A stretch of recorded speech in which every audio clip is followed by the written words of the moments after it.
क्योंकि आजकल मैं आपको बता रहा हूं कि ये डरे हुए हैं, घबराए हुए हैं और मिन्नत तरला कर रहे हैं। वहीं पे आसिफ जरदारी ने सीवी पेश कर दी है और ये सबूत दे दिया है कि ये कितना डरे हुए हैं, ताकि आपको पता चले कि पाकिस्तान में क्या खिचड़ी पक रही है। मोहतरम ने आज भरपूर कोशिश की और यह साबित करने की कोशिश की कि वो शहबाज शरीफ से 2 कदम आगे निकलकर पॉलिश कर सकते हैं। आप मौका देकर तो देखें। आसिफ अली जरदारी ने कहा है कि मुल्क चलाने के लिए सबको साथ लेकर चलेंगे, सब मिलकर इस्टेब्लिशमेंट के हाथ मजबूत करेंगे। पाकिस्तान है तो हम सब हैं। पाकिस्तान को ऐसा बनाकर जाएंगे कि आइंदा नस्लों को तकलीफ न हो।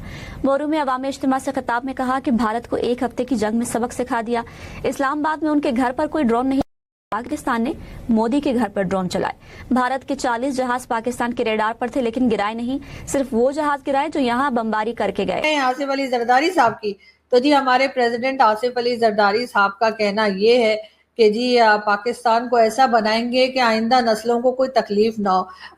बिल्कुल जरदारी साहब, आपकी अगली नस्लों को, बल्कि आपके आने वाली कई नस्लें, कई पीढ़ियां, कई जनरेशन जो है उन्हें बिल्कुल कोई तकलीफ नहीं होगी। जरदारी साहब अब ये भरपूर एप्लीकेशन रख रहे हैं कि हमारा कुछ सोचें, इतना दूर ना करें, हम शहबाज शरीफ से आगे बढ़कर बूट पॉलिश कर सकते हैं। और सोचें, ये दामाद हैं जुल्फकार अली भुट्टो के, जिन्हें फांसी देने के बावजूद मिलिट्री जर्नल्स ने माफी नहीं दी और उन्हीं के गले में पाकिस्तान तोड़ने का तौक भी डाल दिया। आसिफ जरदारी ने खिताब किया तो उसके अंदर वो ठुस हो गए। अब ये आप बहुत सारे विलागर से सुन चुके हैं कि उन्होंने कहा भुट्टो की विरासत को आगे लेकर जाएंगे।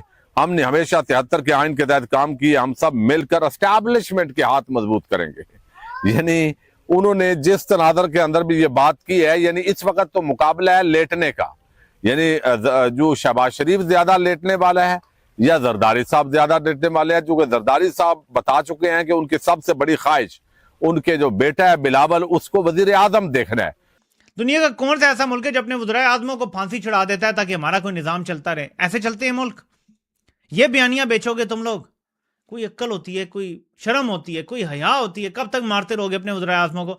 इसलिए इमरान खान से यही उम्मीद थी इनको, क्योंकि ये फौज की सोच है कि हम जो करते हैं वो हम ज्यादा मफाद जानते हैं मुल्क का, हमें पता है हम क्या कर रहे हैं। ये इनके दिमाग में एक खन्नास भरा हुआ है।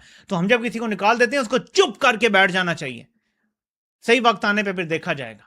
इसलिए आप ही की नस्लें जो हैं वही ऐश करेंगी और आप ही की नस्लें जो है आप ही जैसे लोगों की, चाहे वो नवाज शरीफ साहब हो, चाहे वो शहबाज शरीफ हो, चाहे बाकी के जो पॉलिटिशियंस और उनको लाने वाले जो भाई लोग हैं, इन्हीं की जनरेशन जो है सर वो ऐश आराम करेंगी। इसलिए आप बिल्कुल, ये आपने कोई नई बात तो हमें बताई नहीं है, ये तो पुरानी बात है, तो इसलिए हमें कोई खास हैरत नहीं हुई है। आपको गलती नहीं लग रही?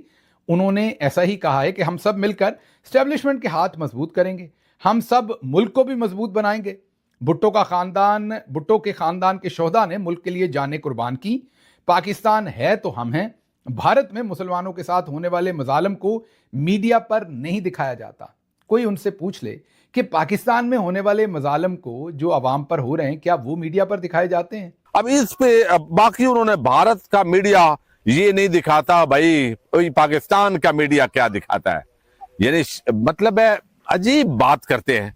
यानी ठीक है भारत की मजम्मत करें, लेकिन आप अपने मंजी थल्ले तो डांग फेरें, लेकिन अपने आप के करतूत आपको नजर नहीं आ रहा है और आप आगे बात कर रहे हैं। तो उसके अंदर जो है वो हमने भारत के जहाज गिराए, वो सारी कहानी बयान की। अच्छा, ये तो है, लेकिन आसिफ जरदारी ने साथ ही कह दिया कि हम एस्टेब्लिशमेंट के हाथ मजबूत करेंगे। इन अदर वर्ड्स 28वीं मांगे, 29वीं मांगे हम सब करने के लिए तैयार हैं, यानी सरेंडर कर दिया। मैंने आपसे बताया था ना, डरे हुए हैं दोनों। ये वो लोग हैं जो पहले कहते थे 18वीं तरमीम हमारा अटूट अंग है, हमारी रेड लाइन है, हम नहीं ये करने देंगे किसी को तब्दीली। 10 साल इस पे पॉलिटिक्स करते रहे, इमरान खान के दौर में भी इस पे लगे रहे कि जिस दर्द, एक तो हामिद मीर जैसे जो दो मुंह वाले सांप हैं वो भी लगे रहे, जो 18वीं तरमीम किसी को रोल बैक नहीं करेंगे। अब आप देखना उसके मुंह से चीं तक नहीं निकलेगी जब ये रोल बैक होगी। कि भारतीय हुकूमत सोचने समझने की सलाहियत से महरूम है। भारत को 1 हफ्ते की जंग में सबक सिखाया। जब भारत के जहाज गिराए तो इनकी अकल ठिकाने लगी। हमने इनके वो 8 जहाज गिराए जो मासूम पाकिस्तानियों पर बम गिरा रहे थे। भारत के 40 जहाज निशाने पर थे जिन्हें गिरा सकते थे। हमने लोगों को माशी खुदमुख्तारी देनी है, जदीद दौर में ज़राअत को फ़रोग देंगे। अब ज़रा गौर कीजिए, इन बातों का कोई तालमेल। जहाज गिराए हैं, ज़राअत, खुद लोगों को जो है वो हमने खुद मुख्तारी देनी, मतलब पता नहीं कहाँ कहाँ से पकड़ के उन्होंने मतंजन पकाया है। जो कुछ इन्होंने यहाँ पे अरशाद फरमाए सदर जरदारी ने, तो लोग टूट पड़े, वो जरदारी को बड़ा बुरा बुला कहा। असल बात एक है, जुमला एक है कि हम सब ने मिलकर एस्टेब्लिशमेंट के हाथ मजबूत करने हैं, या हम मिलकर एस्टेब्लिशमेंट के हाथ मजबूत करेंगे। ये वो जुमला है, ये वो दरख्वास्त है जो लेकर जरदारी साहब कितार में खड़े हो गए हैं कि या शेख ऐदर भी वेख या हाफिज ऐदर भी वेख, हम भी खड़े हैं राहों में। तो वो जरदारी साहब जो है वो मुकम्मल तौर पर एप्लीकेशन लिखे, मेरा ख्याल उनकी बस हो गई है। कि जो ऐवान सदर का एक ऑफिशियल अकाउंट है, वहां पे कमेंट सेक्शन बंद करना पड़ा है। अब इससे बड़ी रुसवाई और तजलील क्या है सदर पाकिस्तान के मनसब पर बैठे हुए शख्स की, कि जब वो गुफ्तगू करे तो अवाम का इस तरह का रिएक्शन हो कि वो बर्दाश्त भी ना कर सके, और फिर जो कमेंट सेक्शन है वो उसको बंद करना पड़ा है। तो ये इस वक्त नफरत की अलामत बन गए हैं। आप समझ जाएंगे कि पीछे क्या था। तो आसिफ जरदारी और शरीफ जो हैं वो पूरी तरह लेट चुके हैं और हर चीज करने के लिए तैयार हैं, हर तरमीम करने के लिए तैयार हैं। सिर्फ एक चीज मांग रहे हैं कि जहां पना हमें भी अपने साथ ले की तरह लटकाए रखें, बस खुद ना सारा कंट्रोल करें, हमें लटकाए रखें। हम कौन सा आपके रास्ते की कोई रुकावट है? हम तो आपके साथी हैं, आपको कवर फराम कर रहे हैं। तो अब ये अर्जी डाल दी है जरदारी ने, और पॉलिश में शहबाज को भी पीछे छोड़ दिया है। पहली बार यह है कि एक सदर कह रहा है हम इस्टेब्लिशमेंट, ये नहीं कह रहा कि हम अपनी फौज को मजबूत करेंगे, जो कि एक कानूनी तरीका। इस्टेब्लिशमेंट क्या है भाई? Is he talking about the establishment division? किसकी बात कर रहा है? इस्टेब्लिशमेंट क्या है? ये कोई इदारा है? आइन में लिखा हुआ है कहीं? लेकिन कहता है हम अपनी इस्टेब्लिशमेंट को मजबूत करेंगे। सदर है पाकिस्तान का। हमारी बदकिस्मती देखें कि पाकिस्तान का सदर ये है, वजीर आजम शहबाज है और फौज का सरबराह आसिम मुनीर है। ये इससे ज्यादा बदकिस्मती पाकिस्तान की हो सकती है कभी? नमस्कार दोस्तों, स्वागत है आपका भारत नाउ में। दोस्तों, एक तरफ जहां पाकिस्तान मीडिएशन करवा रहा है यूएस और ईरान के बीच में, वहीं दूसरी तरफ पाकिस्तान के अंदर ही अलग ही महाभारत चल रही है पॉलिटिकल पार्टीज के बीच में। पाकिस्तान के अंदर कहा जा रहा है कि 28th अमेंडमेंट होगी, जिसके चलते आसिम मुनीर जो है वो प्रेसिडेंट की कुर्सी संभाल लेगा। मतलब यहाँ पर जरदारी का पत्ता साफ होना तय है।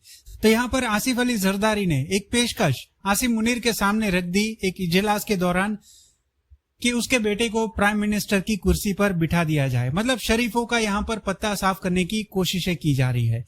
वहीं दूसरी तरफ शहबाज शरीफ अपनी कुर्सी बचाने में जितना हो सके पाकिस्तान का नुकसान करने में लगे हुए हैं। वहीं तीसरी तरफ इमरान खान को बाहर निकालने की कोशिशें की जा रही है ताकि उसकी सरकार पाकिस्तान के अंदर फिर से एक बार बनाई जा सके। वहीं चौथी तरफ आसिम मुनीर ये चाहता है, जो मोहसिन नकवी है, जो कि उसका साला है, आसिम मुनीर की ख्वाहिश है कि वो आने वाले समय के अंदर पाकिस्तान का प्राइम मिनिस्टर बने। मतलब एक कुर्सी के लिए पाकिस्तान के अंदर घमासान चल रही है, लड़ाई चल रही है, एक दूसरे के सामने तलवारें खींच दी है और पूरी तरह से कोशिशें की जा रही है पॉलिटिकल पार्टी की तरफ से कि चाहे कुछ भी हो जाए, उन्हें किसी भी तौर पर सरकार के अंदर बने रहना है, जगह छोड़नी नहीं है।